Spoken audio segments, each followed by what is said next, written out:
আপনার জীবনে কি বারবার কষ্ট এসেছে? সব হারিয়েছেন, ঠকেছেন, একা হয়ে গেছেন? তাহলে আজকের এই কথাটা মন দিয়ে শুনুন। অষ্টাবক্র গীতা বলে জীবনে এমন 5টি কষ্ট আছে যা সবার ভাগ্যে আসে না। যাদের ঈশ্বর কোনো বড় উদ্দেশ্যে প্রস্তুত করেছেন, শুধু তারাই এই কষ্টগুলো পায়। এই 5টি কষ্ট আসলে কী? আর কেন এগুলোকে অভিশাপ নয়, বরং সবচেয়ে বড় আশীর্বাদ বলা হয়? আজকের ভিডিওতে জানবেন একটি সত্যি গল্পের মধ্য দিয়ে। ভিডিওটি শেষ পর্যন্ত দেখুন, কারণ পঞ্চম কথাটা সবচেয়ে গুরুত্বপূর্ণ, আর সেটাই হয়তো আপনার জীবনের সবচেয়ে বড় প্রশ্নের উত্তর দেবে। রাত যখন গভীর, মিথিলার রাজমহল নীরবতায় ডুবে আছে। রাজা জনক ঘুমাতে পারছেন না। তিনি ছাদে একা দাঁড়িয়ে আকাশের দিকে তাকিয়ে ভাবছেন একটাই প্রশ্ন: ঈশ্বর যদি দয়ালু হন, তবে সংসারে সবচেয়ে বেশি কষ্ট ভালো মানুষরাই কেন পায়? ঠিক তখনই পেছন থেকে ভেসে এলো এক শান্ত কণ্ঠস্বর। মৃদু স্বরে বললেন, এই প্রশ্নটি ঠিকমতো বুঝে নিতে পারলে জীবন ও মৃত্যু দুটোই রহস্য উন্মোচিত হয়। পেছন ফিরে দেখলেন মহর্ষি অষ্টাবক্র দাঁড়িয়ে আছেন। জনক তার চরণে লুটিয়ে পড়ে জিজ্ঞাসা করলেন, গুরুদেব, যে সত্যের পথে চলে সেই কেন সবচেয়ে বেশি দুঃখ পায়? ঈশ্বরকে ন্যায় বিচার করেন না? অষ্টবক্র বললেন, ঈশ্বর অন্যায় করেন না, মানুষই অন্যায়কে চিনতে পারে না। তোমাকে এমন 5টি কষ্টের রহস্য বলবো যাকে সংসার অভিশাপ মনে করে, কিন্তু জ্ঞানীরা তাকে ঈশ্বরের সবচেয়ে বড় বরদান বলেন। কিন্তু তার আগে তোমাকে একজন মানুষের কথা শুনতে হবে। মিথিলা থেকে অনেক দূরে এক ছোট্ট গ্রামে থাকত এক যুবক, আরুজ্য মিত্র। না খুব ধনী, না খুব গরিব। গ্রামের লোকেরা তার সততার উদাহরণ দিত। কেউ তার কাছে ধন আমানত রাখলে বছর পরেও তা অবিকল ফেরত পেত। সবাই ভাবত এত ভালো মানুষ নিশ্চয়ই ভাগ্যবান হবে, কিন্তু তখনও তার ভাগ্যের পরীক্ষা নেওয়া বাকি ছিল। একদিন গ্রামে মহামারী ছড়িয়ে পড়ল। কয়েকদিনের মধ্যে বাবা মারা গেলেন, তারপর মাও চলে গেলেন। এরপর ব্যবসায় বিশাল ক্ষতি হলো, সব সম্পত্তি বিক্রি হয়ে গেল। এমন সময় ছোট ভাইও ঘর ছেড়ে চলে গেল। আর্যমিত্র এবার সম্পূর্ণ একা। যে ঘরে হাসির রোল উঠত, সেখানে এখন শুধু নিস্তব্ধতা। অষ্টাবক্র জনককে জিজ্ঞাসা করলেন, তুমি যদি এই যুবককে দেখতে তবে কি বলতে? জনক বললেন, আমি বলতাম সে অত্যন্ত হতভাগ্য। তখন অষ্টাবক্র মৃদু হেসে বললেন, এই ভুলটাই সবাই করে থাকে। যেদিন ঈশ্বর কোনো আত্মাকে নিজের কাছে টেনে নিতে চান, সেই দিন সবার আগে তার মিথ্যা আশ্রয়গুলো কেড়ে নিতে শুরু করেন। অষ্টাবক্র বললেন, যতক্ষণ আত্মা বাইরের জিনিসের উপর নির্ভর করে বাঁচে, ততক্ষণ সে নিজেকে চিনতে পারে না। তারপর তিনি এমন একটা কথা বললেন যা জনকের হৃদয় কাঁপিয়ে দিল। তিনি বললেন, যার সব কিছু নিরাপদ আছে সে এখনও নিজেকে খুঁজে পায়নি, আর যার সব কিছু কেড়ে নেওয়া হয়েছে সে যদি ভেঙে পড়ার বদলে জেগে ওঠে, তবে সেই সবচেয়ে ভাগ্যবান। এই প্রথম কষ্ট আসে যাতে মানুষ তার প্রকৃত আশ্রয়কে খুঁজে পায়। বন্ধুরা, আপনার জীবনেও কি কখনো আপনজন হারানোর কষ্ট এসেছে? কমেন্টে লিখে জানান। এরপর পরের দিন জনক আবার প্রশ্ন করলেন, তাহলে গুরুদেব, দ্বিতীয় কষ্টটি কি?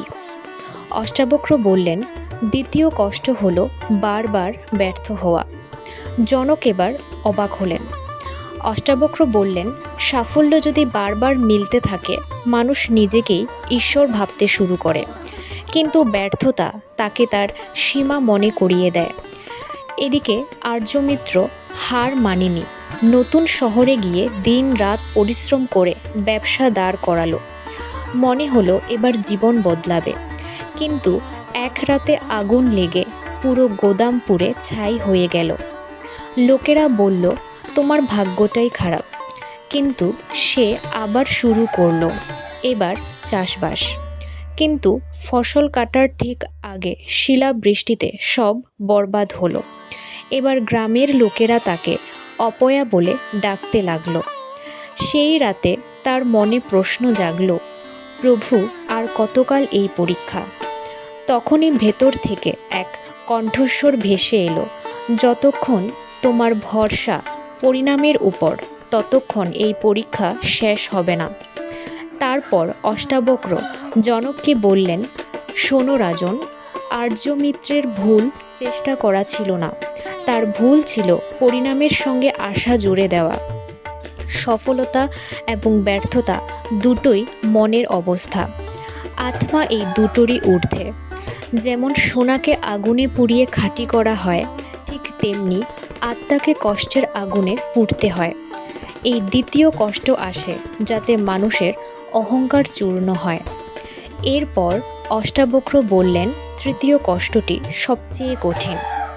ধন হারানোর দুঃখ কিছু সময়ের জন্য থাকে, কিন্তু অপমানের ক্ষত বহু বছর মানুষের পিছু ছাড়ে না। আর্যমিত্র এখন সাধারণ দিনমজুর। একদিন গ্রামের চত্বরে এক ধনী ব্যবসায়ী সবার সামনে তাকে অপমান করে বলল, দেখো, এই সেই ব্যক্তি যে সততার অহংকার করত, আজ দুবেলা ভাতের জন্য মজুরি করছে। সবাই হেসে উঠল, কিন্তু আর্যমিত্র শান্ত থেকে শুধু বলল, আপনার এই অপমান যদি সত্য হয় তা আমার মাথা পেতে নেওয়া উচিত, আর যদি অসত্য হয় তবে তা আপনারই থাকলো, আমার নয়। তখন পুরো চত্বর নীরব হয়ে গেল। কিছুটা দূরে দাঁড়ানো এক বৃদ্ধ সাধু বললেন, আজ তুমি সেই যুদ্ধ জয় করলে যা এই পৃথিবীর অধিকাংশ মানুষ সারা জীবন ধরে হেরে যায়।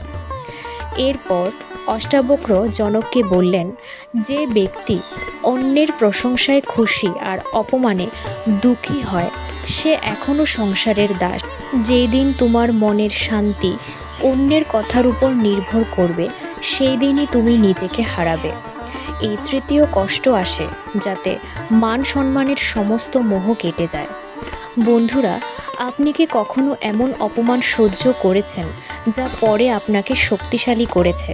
কমেন্টে জানান।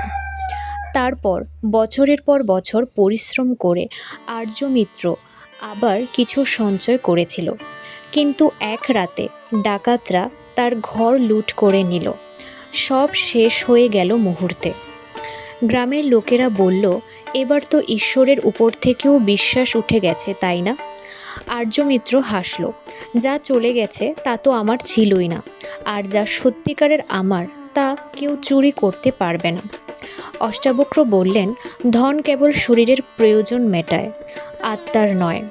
যে ধন হারিয়েও শান্ত থাকতে পারে, সে তার ভেতরের আসল রত্নভাণ্ডার খুঁজে পেয়েছে। এই চতুর্থ কষ্ট আসে যাতে মানুষ বুঝতে পারে তার ভরসা আসলে কিসের উপর ছিল, ধনের নাকি ঈশ্বরের। এবার আর্যমিত্রের না ছিল ধন, না পরিবার, না প্রতিষ্ঠা। সে নদীর ধারে ছোট্ট এক কুটিরে থাকতে লাগলো। এক রাতে নিজেকে প্রশ্ন করল, যখন আমার সব কিছুই চলে গেছে, তখন তো আমি কে? সেই রাতে প্রথমবার তার ভেতর গভীর নীরবতা নেমে এলো। সকালে নদীর জলে নিজের প্রতিচ্ছবি দেখে মনে হলো যেন বহু বছর পর প্রথমবার নিজেকে দেখছে। তখনই এক বৃদ্ধ সন্ন্যাসী সেখানে এসে বলল, এবার তুমি প্রস্তুত নিজেকে জানার জন্য। এই পঞ্চম কষ্ট একাকিত্ব আসে যাতে আত্মা নিজের সত্যিকারের স্বরূপের সঙ্গে মিলিত হতে পারে। বন্ধুরা, এরপর মহর্ষি অষ্টাবক্র রাজা জনককে বললেন, শোনো রাজন, এই 5টি কষ্ট ঈশ্বর শাস্তি দেওয়ার জন্য দেন না, আত্মাকে জাগিয়ে তোলার জন্য দেন। আপনজনদের সঙ্গ হারানো, যাতে আত্মা তার প্রকৃত আশ্রয় খুঁজে পায়। বারবার ব্যর্থ হওয়া, যাতে অহংকার চূর্ণ হয়। অপমান সহ্য করা যাতে মান সম্মানের মোহ কাটে, ধনের বিনাশ যাতে ভেতরের রত্নভাণ্ডার দেখা যায়, একাকিত্ব যাতে আত্মা নিজের সত্যিকারের রূপের সঙ্গে মিলিত হয়। এ কথা শুনে রাজা জনকের চোখে জল এলো। তিনি বললেন, গুরুদেব, আজ বুঝলাম যে কষ্টগুলো থেকে আমি পালিয়ে বেড়াচ্ছিলাম, আসলে তারাই আমাকে সত্যের সবচেয়ে কাছে পৌঁছে দিতে পারত। অষ্টাবক্র শেষে বললেন, কষ্ট মানুষকে ভেঙে দেয় না, কষ্ট শুধু সেই ভ্রান্তিকে চূর্ণ করে যাকে মানুষ নিজের সর্বস্ব বলে ধরে বসে থাকে। আর যখন সেই ভ্রম ভাঙে তখনই আত্মজ্ঞান প্রস্ফুটিত হয়। তাহলে বন্ধুরা, আপনার জীবনে যদি এই 5টি কষ্টের মধ্যে একটাও এসে থাকে তাহলে জানবেন আপনি ভাগ্যবানদের একজন। এই 5টি কষ্টের মধ্যে কোনটা আপনার জীবনে সবচেয়ে বেশি প্রভাব ফেলেছে নিচে কমেন্টে অবশ্যই জানান। ভিডিওটি ভালো লাগলে চ্যানেলটি লাইক করুন, সাবস্ক্রাইব করুন। আর এমন জ্ঞানভিত্তিক ভিডিও পেতে আমাদের চ্যানেলটি সাবস্ক্রাইব করুন। ধন্যবাদ।